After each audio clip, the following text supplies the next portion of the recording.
Hi, everybody. Good evening. I'm Jess Denaro. I'm a member of the League of Women Voters of the River Towns. The League is delighted to co-sponsor this forum with the Greater Ossining Chamber of Commerce. We'd like to thank the Chamber, especially its president, Dr. Gail Marchica, for all of their assistance in planning this forum. Thank you, Gail. First, I'd like to tell you a little bit about the League of Women Voters. The League was founded in 1920, the year of the 19th Amendment was passed, granting women the right to vote. For over 100 years, the League has been a nonpartisan, non-political organization that encourages informed and active participation of citizens in government. This forum is a very good example of that effort. The League is nonpartisan, so we do not support or oppose candidates or political parties, but we do work to increase understanding of major public policy issues, and we seek to influence public policy through education and advocacy. Membership is open to anyone 16 years of age or older. I hope you'll consider joining us. During this election, New Yorkers will have the opportunity to vote on proposal number 1, the Clean Water, Clean Air, and Green Jobs Environmental Bond Act of 2022. This ballot measure will provide funding to safeguard drinking water, update New York's infrastructure, conserve wildlife habitats, and strengthen New York's economy. The League urges you to flip over your ballot and vote yes to proposal number 1, the Environmental Bond Act. Visit vote411.org for all of your voting and election information needs. Just a couple of housekeeping items. The forum will be recorded and available for later viewing. There will be links on the Rivertown League website, www.lwv-rivertowns.org, and Facebook. A word about our recording policy that all of the candidates have agreed to. The only entities authorized by the League may record the live stream of this forum, and only licensed media, including TV, radio, and newspapers, are entitled by FCC regulations to air portions of the recording. Anyone else who broadcasts or streams the recording must do so in its entirety. This is to ensure that the content of the forum will not be manipulated in any way to create false or misleading impressions of any candidate. Now I'd like to introduce our moderator, Alice McNamara, a resident of Elmsford and a member of the League of Women Voters of New Rochelle. With that, I'll turn the forum over to Alice.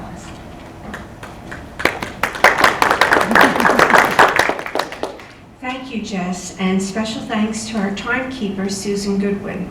At this time, please silence your cell phones and hold all applause and or verbal comments until after the candidates' closing statements. The general election will be held on Tuesday, November 8th from 6 a.m. to 9 p.m. The early voting period for this election is from October 29th through November 6th. October 24th is the last day for the Board of Elections to receive an application for an absentee ballot via letter, fax, email, or through its portal. November 7th is the last day for an in-person absentee ballot request. November 8th is the last day to postmark an absentee ballot, and also the last day to deliver an absentee ballot in person to the Board of Elections or at any polling site in Westchester County. The two candidates you'll meet this evening are competing in the contest to represent the voters in New York State Assembly District 95. The candidates are Stacey Halper and Dana Levenberg. The candidates drew lots for speaking position and will alternate, being the first to answer each question. All questions were submitted in advance by members of the community. A committee of the League of Women Voters and district residents reviewed the questions. Submissions may have been condensed and edited for length and clarity. Each candidate is allowed a 1-minute opening statement. Each candidate will then have 1.5 minutes to answer each question. Then each candidate will have 1 minute to deliver a closing statement. Each candidate is allowed 2 30-second rebuttals. At my discretion, additional rebuttals may be granted. Okay, so now we will begin with our opening statements, and first, Ms. Levenberg. Okay. Thank you to the Rivertown League of Women Voters and the Greater Ossining Chamber of Commerce for organizing tonight's forum and for your ongoing commitment to civic life in our communities. And thank you to my opponent for stepping up to run. It is no small feat, as you know, a first-time candidate for a state-level office. Democracy requires options, so thank you for offering voters a choice. Indeed, voters in the district have a critical choice to make this year. We are choosing between two very different visions. My fellow Democrats and I are hard at work on real plans to solve big problems. I'm on a mission to build healthy communities, environmentally, economically, physically, and mentally, all through the lens of equity. I'm fighting for clean air, clean water, and green jobs so we are no longer dependent on fossil fuels that imperil our planet and our security. I'll work on an economic recovery that extends to everyone, not just the ultra-rich. I want to pass sensible gun reforms that are proven to reduce gun violence and make sure women keep the right to control their own bodies. And I want to fix foundation aid to make sure that the school district can be fully funded. Thank you. Ms. Halpern. Okay, good evening. Thank you to the League of Women Voters and the Ossining Chamber of Commerce, and also to my opponent.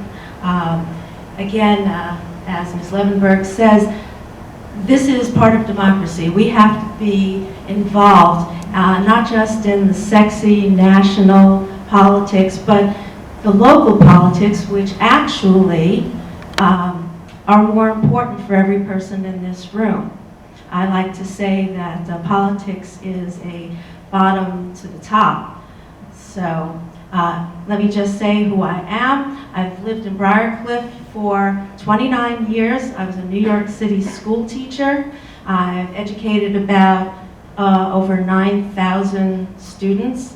And my passion in this election is actually to bring back common sense into the schools and lowering our taxes and making sure that crime is not going to be an issue for anybody in this state. Thank you. Thank you. Okay, the first question first to Ms. Levenberg. If elected, you will represent the interests of the voters of the 95th election district. What do you think are the most pressing issues facing this district, and what uniquely qualifies you to tackle them? I tried to address some of those, but I'm glad to have an opportunity to go back and talk a little bit about from my opening statement that I think some of the most important issues are to protect women's right to control their own body and their own reproductive choices and family planning. I think our environment is in peril, and if we don't address the needs of changing our reliance on fossil fuels, we will not have a planet to live on and to do anything else with. Our education is at stake. We need to make sure that everybody has an opportunity to equitable education, and we need to continue to make sure that that is something affordable. People can afford to live here in the Hudson Valley and certainly throughout the 95th district. I'm just going to jump right in. Right. Okay. So, this is a very large district, actually, and when you think about it, it has a lot of different, I wouldn't say problems, but issues. So, if we're talking about Ossining and Peekskill, we're certainly talking about affordable housing, and if we're talking about Cortland and Cold Spring, we're talking about property taxes that are going through the roof. I believe that because I was a teacher and I had to every single week create these lesson plans that not only made sense to me, but had to make sense to the people I was teaching.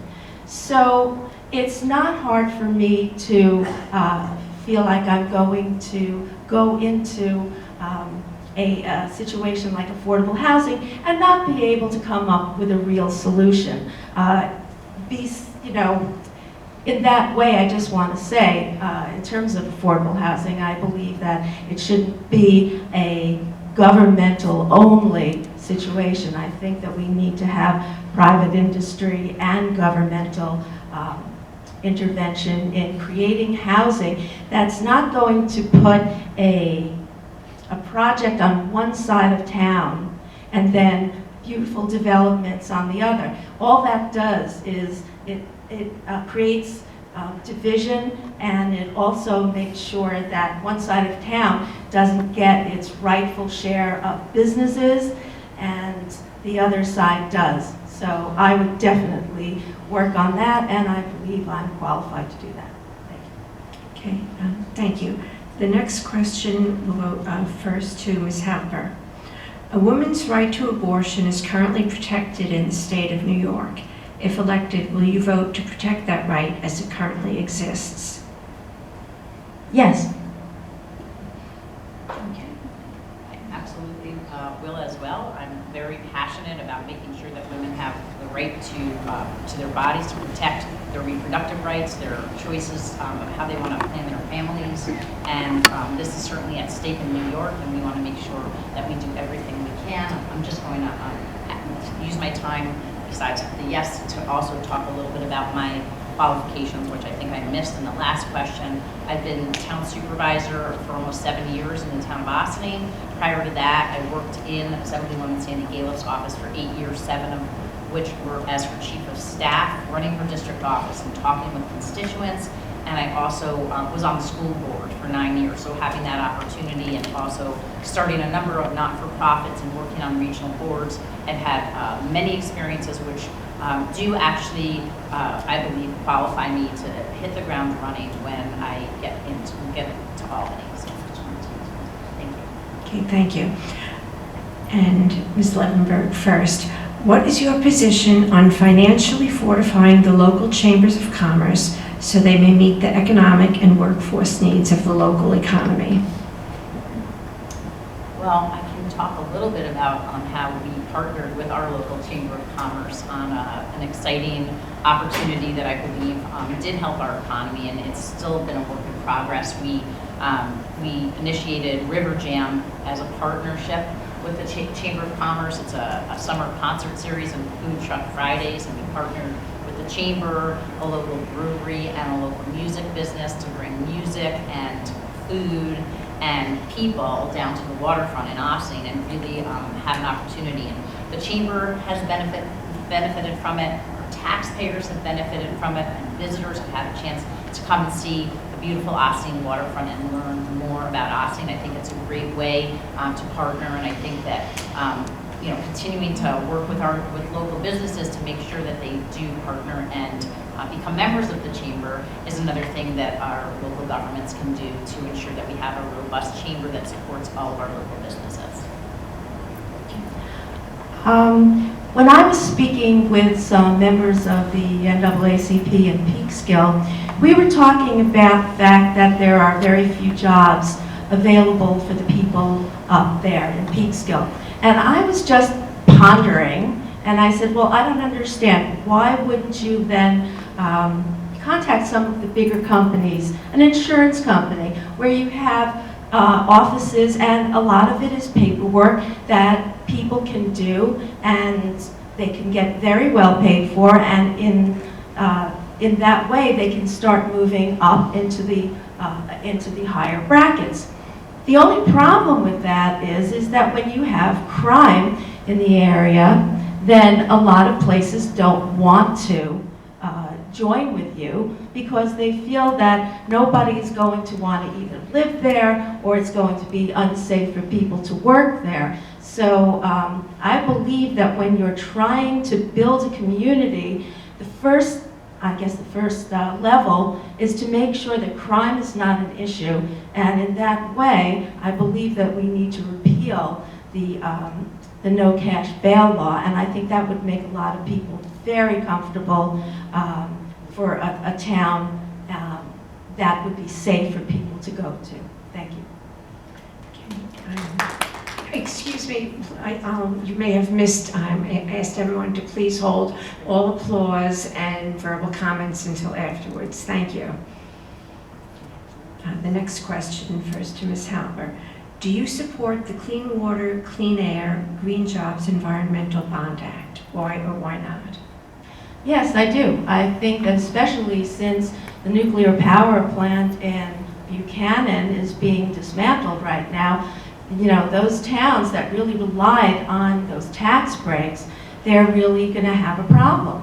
And I know that the government wants to give them tax breaks, but truthfully, again, building a community is very important. So I believe that it's a good thing, the Proposition 1. However, it's an awful lot of money, and like everything else in government, I would guarantee you that I would keep track of every penny that's spent of that $4 billion to make sure it's going in the right place. Absolutely, I do support Proposition 1, and I certainly encourage everybody to turn over their ballot and vote yes for it. It is a lot of money, but again, a bond is paid off over many, many years, and we need to take extreme action to protect our environment, make sure that we have clean water, clean air, and green jobs. And I agree that we do need to transition to a green economy, and certainly places like Indian Point will benefit, but so will homeowners who will be able to be incentivized to put in clean heating and cooling systems in their homes, to purchase clean electric vehicles, to actually get off fossil fuels. The only way we can do it is to start incentivizing and help demand for these types of alternative vehicles and alternative ways to live. We really need to make a big shift to a green future, and we can't do it without having the money there to give incentives to people to make that transition. So 100% yes, I support it. Excuse me, can I rebut? That's our 1 30-second rebuttal. Sure, go ahead. Okay. I believe in various forms of energy. I don't believe in rushing to various forms of energy. You have people that need their trucks and their gasoline, and they're not going to be brand new trucks as of 2035. And I don't believe everybody's going to be able to afford an electric car necessarily in 15 years. And if you think of people that are living in apartment buildings, then what are you saying? You're saying that, well, maybe you can charge it today, maybe you can, and even if you charge it, there's no guarantee that you'll be able to charge it tomorrow. Okay, thank you, Arsa. The next question, first to Ms. Levenberg. What is your position on banning books from schools and libraries? I think that that's a horrible idea. I mean, books are the basis of our democracy. They're the basis of how our children learn every day. And taking our rights away to free speech and free learning, you can't really have a worse idea than banning books from our schools and our libraries. And I also think that education is so critically important, and we need to make sure that everybody has the right to a free and equitable and fair education.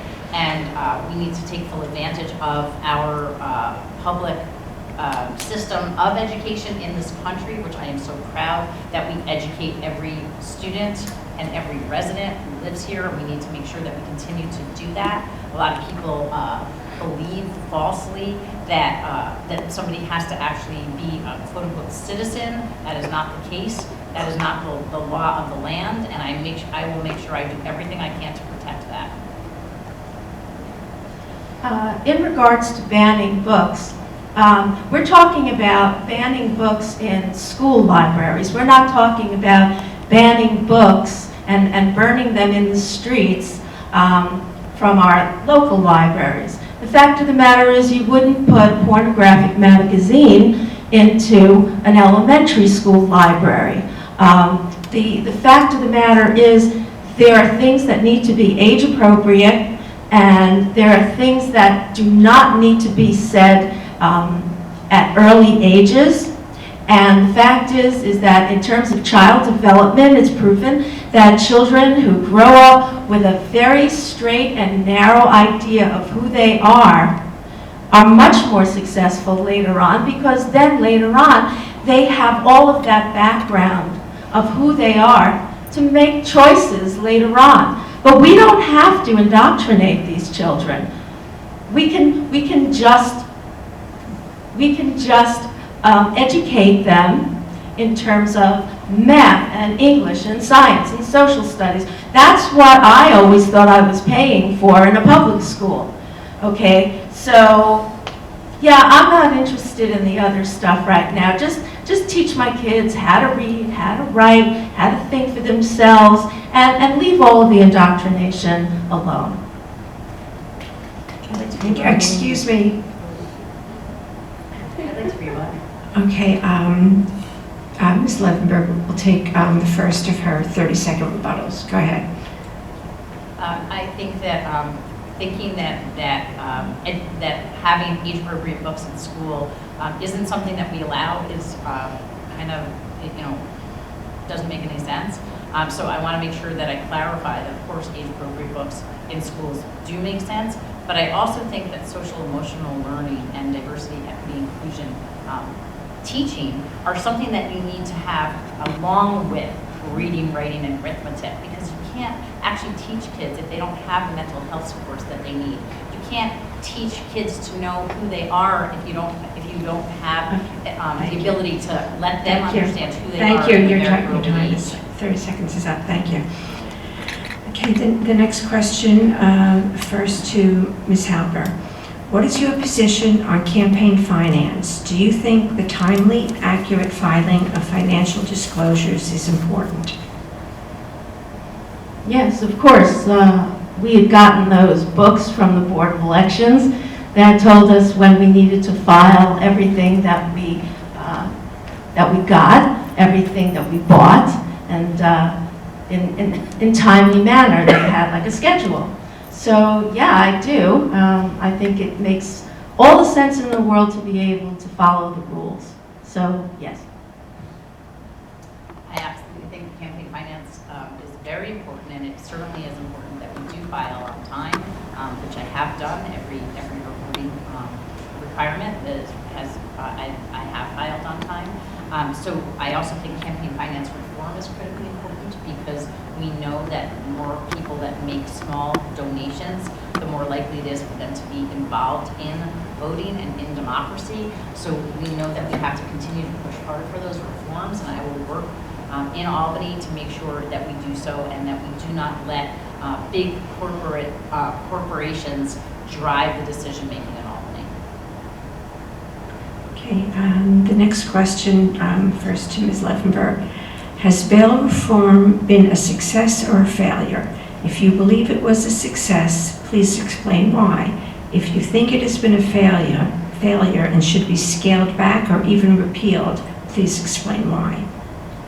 So I think that cash bail reform was put in place because it was an issue of equity. People who could afford cash bail could get out on the streets, and people who could not had to be in jail. We have a system in this country which is innocent until proven guilty, and having the cash bail system was not equitable. So I do think cash bail is reform and repeal. I'm sorry, not repealing cash bail, but rolling back cash bail was the right thing to do. I do think that there's always need to tweak whenever we have something in place. There have already been 2 amendments made to the original law, which give judges more discretion, and I want to make sure that we continue to use evidence-based learning to inform decisions like that, and make sure that we have the right evidence. Right now, there is no proof that reforming and getting rid of cash bail has led to any difference in crime. It's just a scare tactic that my opponent and others have been using against their opponents. Well, let's put it this way. I don't necessarily believe in numbers or data or statistics, even though it's been reported that there's a 41% rise in crime on the subways, but the fact is I believe what I see. And when I go into the city, New York City, I don't see how this is doing anybody any good. You hear about people in multiple times, multiple arrests, getting out, and then doing the same thing all over again. Well, maybe not. Maybe you don't think so, but it is true.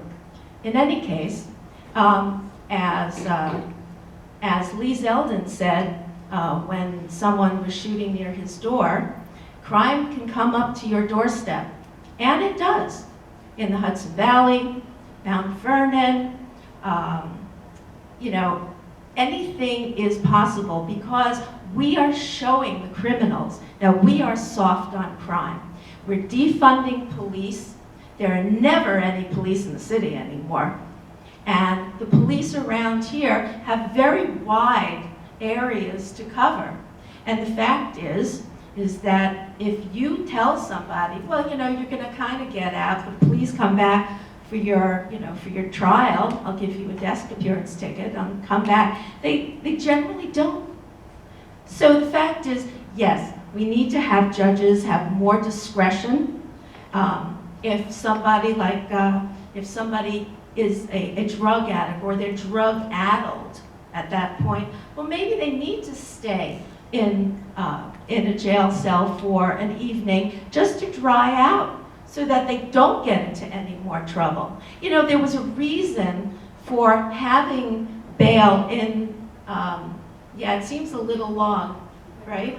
There was a reason for having bail at one point, and I think that we need to go back to that. And hey, if you feel it's unequitable, then great. Then charge more to the people who can afford more. Don't charge less to the people who can't. Thank you.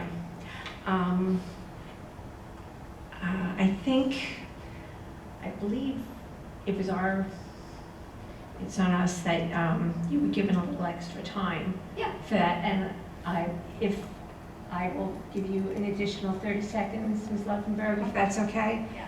Timekeeper, thank you. Thank you. I just want to remind everybody that crime is actually down in Westchester County, and it's been going down for the last few years. We absolutely need sensible gun reforms put in place, and I will work hard to make sure that we continue to make sure our schools are safe. Certainly, we don't want anybody walking up to Lee Zeldin's home with a gun in their hands, and we want to make sure that concealed weapons are not,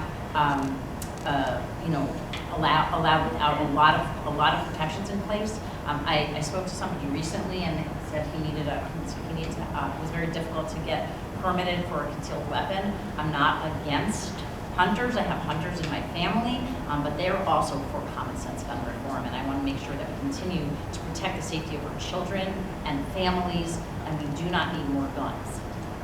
Okay. Thank you. Yeah, that will be your second rebuttal. Yeah, Yeah. sure. Okay. The truth is, the Constitution says, do not infringe on a person's right to arm themselves. And the fact is, the Supreme Court came down in New York State and said those gun laws were unconstitutional. And in fact, it's many of the people that are committing the crimes, they don't have concealed permits. The fact is that you need, in the city, you might need a gun. In fact, you might need a gun in church. Okay, thank you. Thank you, and it's an excellent segue to our next question, which first to Ms. Halper. Given recent court decisions restricting New York's ability to protect people from gun violence, what do you see as the path forward on gun safety? I think what you need to do is you need to repeal cashless bail. You got to put people away. You have to make stronger laws. I don't know if they're misdemeanors right now, class D or C or whatever misdemeanors, but you have to make these really high felonies because they can't keep getting out. You know, everybody knows where to get a gun in the Bronx. I could have gotten one. It's pretty easy.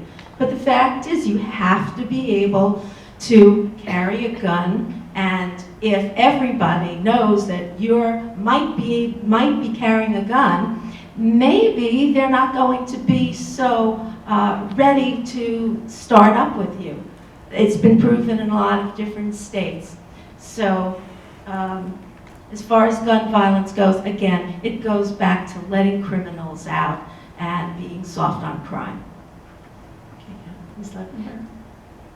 So first I wanted to say the Second Amendment actually uses the words well-regulated. Militia, accidental gunshot wounds are a leading cause of death among young children in this country. I think we need to have gun buyback programs. They've worked in other countries. Why not here? Licensing as necessary. Continue to regulate storage. We need very strict training requirements to make sure people have guns. And we also really need to make sure that we have mental health protections in place so that people, that guns do not get into the hands of people who have issues. Guns also, there are so many deaths, suicides that are by guns, and there just are too many guns out there right now. Our children don't feel safe, families do not feel safe. We need to expand gun safety courses and really look at what the values are of our district to make sure that our entire district is protected. Okay, thank you. The next question, first to Ms. Levenberg. What measures do you believe are most important to protect homes, businesses, and infrastructure from extreme weather and floods? Well, I think that we're seeing extreme weather and floods as a result of climate change. So I certainly hope that we are going to continue, where people will support the Proposition 1 so that we have money in place to actually, if need be, in some cases, move places that are in flood-prone areas. That's what FEMA has actually been pushing for some years. We've started a climate adaptive design studio here in Ossining to work with Cornell University landscape architecture students to figure out how we can plan ahead for climate change and look at resilient shorelines. And I know how important it is to do that to protect our homes and our businesses from flooding and from extreme weather.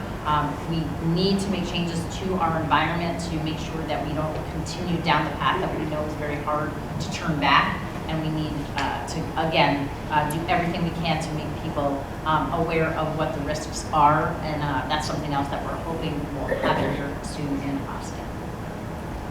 I remember when there was Hurricane Floyd. Came down like crazy. It washed out a lot of little bridges in Briarcliff. And then we fixed the bridges and we went along our merry way. Because what happens with nature is, nature takes care of nature. You know, to be so, I don't know, to be so crazy to think that we in the United States could really affect what's going on in climate change when you have China and India and all of these manufacturing places, Vietnam, that are just manufacturing and just pushing out all of the carbon, problems. So I don't believe it's that. What I believe is very similar to Katrina, where you had problems there because the levees were old and weren't being fixed. And that's the problem here in New York State. You can see it in our roads. You can see it in in the signage.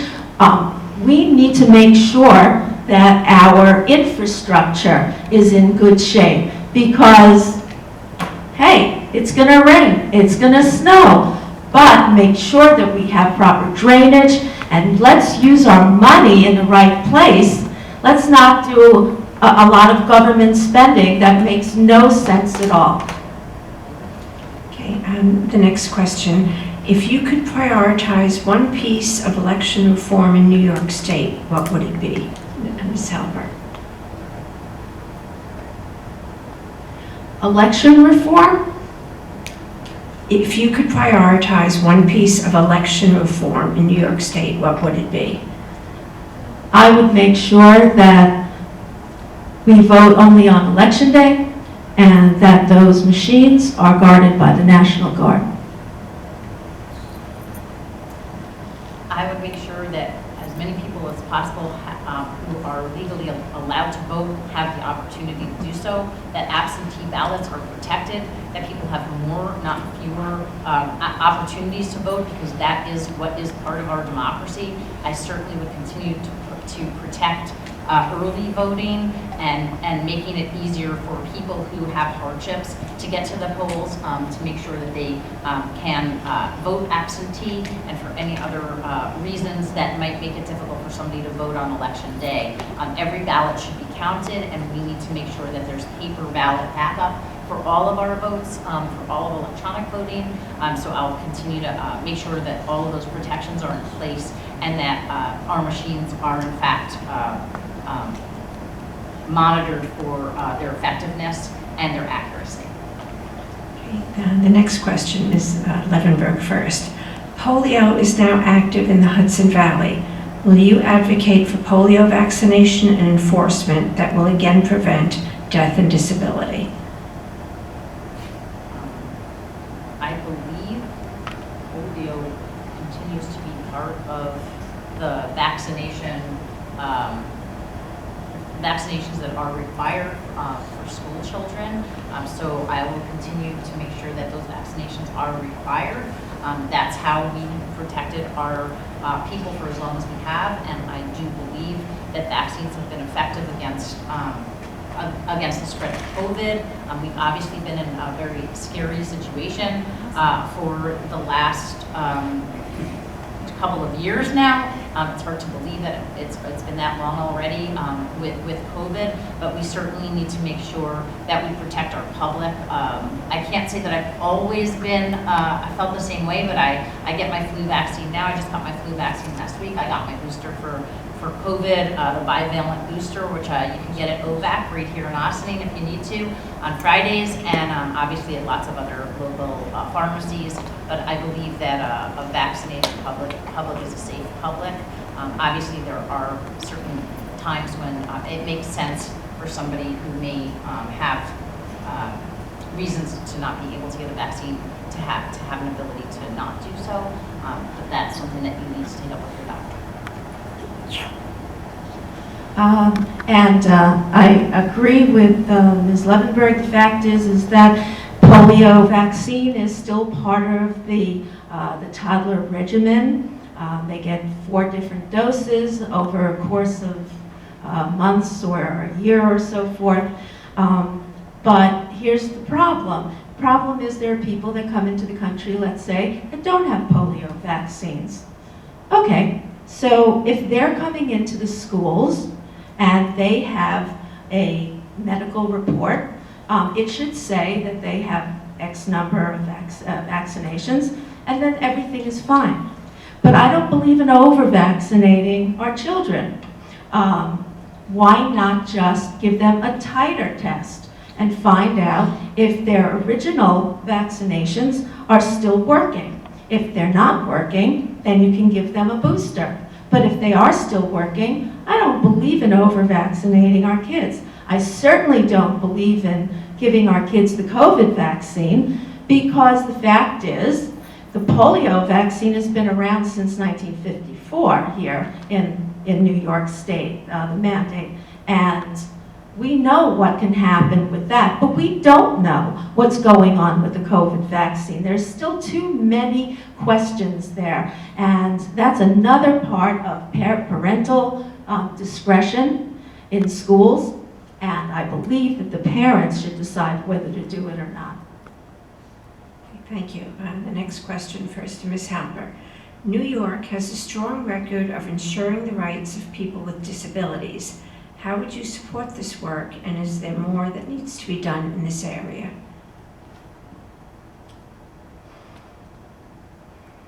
Well, it seems to me that we're going in the right direction, though. There are halfway houses, let's say, for people on the autistic spectrum so that they can live a life outside of their parents' home when they get older.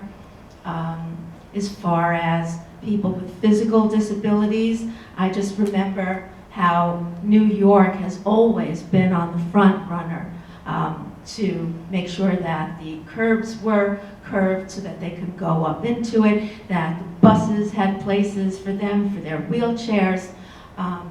As far as getting further into it, I do believe that we need to try and do more to find ways that people with disabilities can work in our state, especially autistic people. I think, I think that there needs to be a really thoughtful way to join them into society.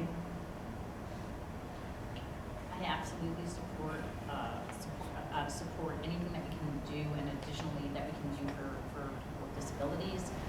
I know that we've done so in our parks and trying to make all of our playgrounds more accessible here in Ossining, and we'll continue to hopefully do that and make sure that we actually keep up with the federal mandates to do so.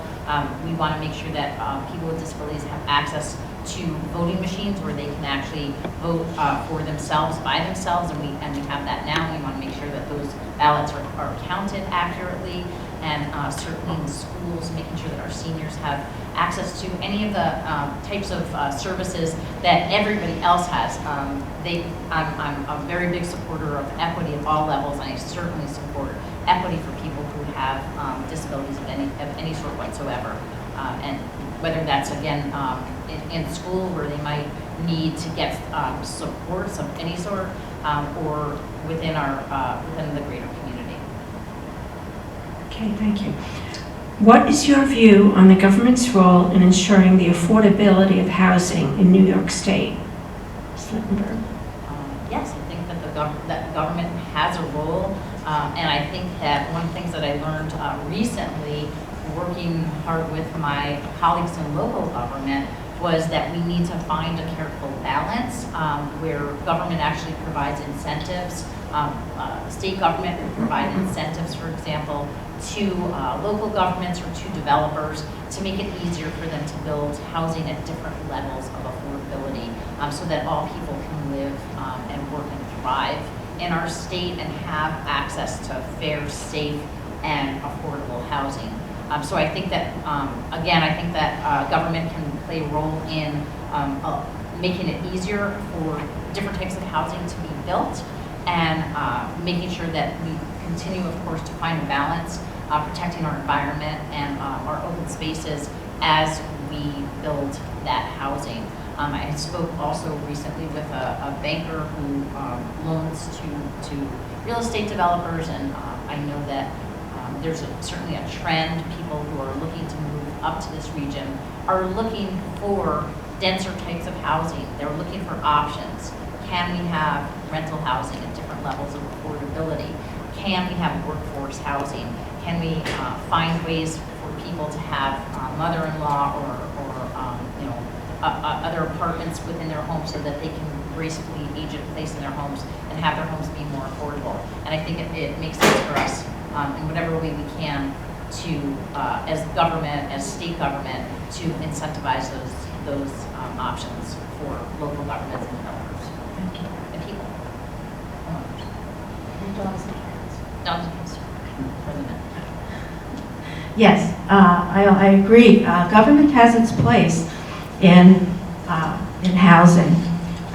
I have no problems with government giving tax breaks to developers if the development is something that would be great for that area. Local government should really have a say in what goes into their area. If you have a small village, you don't necessarily want to have an apartment building right in the middle of town. You have to talk to the local government and you say, where can we put something like this so we can have workforce, residents and so forth. But again, I don't believe in the government taking over like they do in with projects and things like that, because what happens is the government always loses and we pay the taxes. So what we really need is some kind of collaboration between private and government so that we can have affordable housing and quality housing. Thank you. What steps will you take to cut taxes and trim the budget so that seniors on a fixed income can still live in their homes, especially in view of inflation and shrinking savings and investments? Ms. Albert. Okay. Yes, I'm getting to that place. I had my first year under Medicare. Ay. In any case, there are certain things that the government can do. For instance, there was a Homestead Act whereas if you live in an apartment building complex, let's say a condo, whatever, and you don't necessarily utilize the local government's plowing or garbage pickup and so forth, then you could get a tax break on your property taxes. It's not being, I'm not sure, I have to say. I think it was voted down because people in one family or two family houses felt that they were paying the bulk of the taxes. But if you're not using the services, I don't see any problem of getting like a tax rebate on something like that. Another thing in terms of seniors is to be able to afford their houses, and that means government spending has got to be really pared down. We have to stop giving grants and money. I know Pete Harcum gave $100,000 to a hotel to fix their HVAC. I know that the government gave $12 million to a private college to build a building. You know, we've got to stop these favors. And once the favors stop and the budget goes down, hopefully property taxes and other taxes will go down and people will be able to live here. I'm happy that the state has continued to support the STAR rebate and has recently increased the income limits for seniors to get the senior enhanced STAR to $50,000, which, as many of you know, is not that much to live on in this area. So the town of Austin actually recently discussed and will be opting in, I believe, to that option, and we would also need the school district and villages to opt in as well. The county has recently done so. We need to continue to protect STAR, make sure that it's there for people who are making, I believe, under $500,000 is what you're currently getting, and I think that is important. Also, fighting very hard for foundation aid, because we know that school districts are the biggest portion of the tax pie.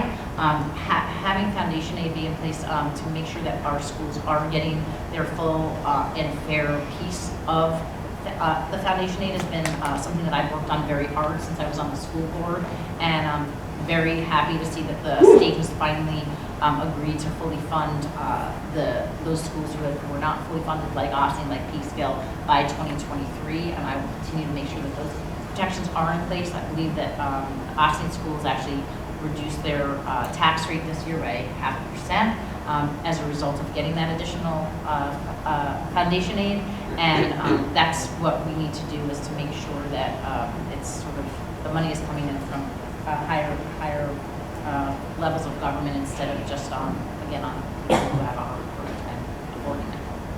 Okay, thank you. And this is our final question before the closing statements. As we move towards electric vehicles, how will the lost revenue from the gasoline tax be made up, or does it need to be made up to fund the State Department of Transportation or other uses? Ms. Levenberg first. Okay, well, I mean, I think that electric vehicles are certainly the way that we need to go, and there are lots of questions that go along with electric vehicles, not just lost revenue from gas tax. But I know that not having dependence on foreign oil, not having dependence on fossil fuels, which are limited, and being able to transition to renewable energy is the direction that we all need to go. I don't think that there's any perfect fuel out there. We know the sun is great, but it's hard to actually capture it, so we need to continue to use our very, very innovative brains that we have here in the state, in this country, to come up with additional solutions as we transition away from fossil fuels. So I don't think that we have all the answers in place. I don't think that the gas tax and making sure that we don't continue to make it easier for fossil fuel vehicles, fossil fuel powered vehicles or homes remain in place. I don't think that that's actually the big question. I think the bigger question is how we continue our transition. Again, I'm so glad to encourage everybody to support Proposition 1, so we know that money is in place to move in that direction. We can't start any sooner waiting for that to take place. We've already waited way too long. So I again encourage everybody to join me for hopefully the ballot and vote yes. Okay, thank you. And Ms. Halper? Okay. The electric vehicles are going to be taxed either by the mile or by the kilowatt hours. Don't worry about it. They'll be taxed. And you'll see that it'll be very similar to the gas tax that we have right now. As far as dependence on foreign oil, like just 3 years ago, we were energy independent in this country. So yeah, we could have done it, we could have kept going, but it's not going to. And then, by the way, what is fueling these electric power plants? I think it's either natural gas or coal, fossil fuels. And what happens when the grid goes down? I believe in a comprehensive program of different types of energy so that we can decrease our carbon footprint. However, we will have the opportunity to be able to go someplace when we need to and not be restricted. The other thing is we need to have more natural gas here in New York State.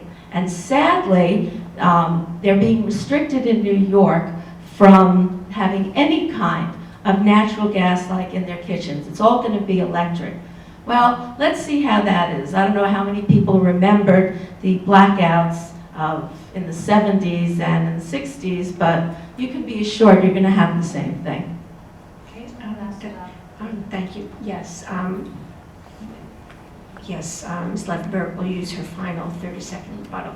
Okay, go ahead. Having had an opportunity to travel to Pennsylvania to take a look at natural gas fracking, I know how devastating the consequences can be to the environment of fracking, and that is one of the ways that we're getting natural gas here locally with it, that we were hoping to get in the state, and I'm so glad that that was actually banned in New York State because it is actually devastating to the economy. It looks like it looks good on paper, it looks good for a few minutes, and then once they've tapped out, they have to move on, and it devastates the schools, it increases crimes in those communities, and it really is not at all good for anybody, certainly not for our environment. So that's one thing that I would certainly let you know that we need to be careful with.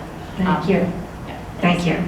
Okay, now the closing statements. Each candidate will have 1 minute for a closing statement, and Ms. Halper will deliver the first closing statement. Didn't I get the last one, or she got the first? We went through this Oh, okay, sorry. before. Okay, so I'm asking for your support. I'm asking for your support because we have a one-party rule in Albany. And what we really need is to stop governing by executive order. The legislature has been impotent in these last 2 years, and they've been rubber stamping everything that's going on. In a democracy, you have to have a conversation. And we need to have more people that have different ideas go up to Albany and actually debate and actually talk about things. So, and have a bipartisan conversation. You can't do that if you don't have people on the other side of the aisle. I'm asking you to do this, to support me, but not just me. We have a group of young and really impressive politicians that are coming in. Mike Lawler, Gina Arena, there's me, there are some judges, John Sarcone. We have to be, we can't do it by ourselves, but we have to do it together. Thank you. Ms. Levenberg. Again, 1 thank you minute. to the League and the Chamber of Commerce for bringing us together tonight. I hope it's been enlightening to those watching here in the audience and those who will watch the video later. To the voters, you have a choice this year, and I urge you to exercise your right to make that choice. I'm asking for your vote because I understand how state government works and how we can work together to make life better for all residents, not just a privileged few. The alternative in this election is Trump's MAGA movement. The name gives away the whole game. Today's Republican Party has been taken over by an extreme right-wing faction that wants to turn back the clock to a time where women, the LGBTQ community, and people of color had fewer rights. They're using conspiracy theories, misinformation, and voter suppression, and scare tactics to push through unpopular policies that benefit very few people. I encourage everyone to continue doing their research in the remaining days before voting begins. Visit our social media pages, our websites, read the upcoming issue of the River Journal, and thank you for taking the time to become informed voters. Okay, thank you. Thank you very much. Okay, now you can...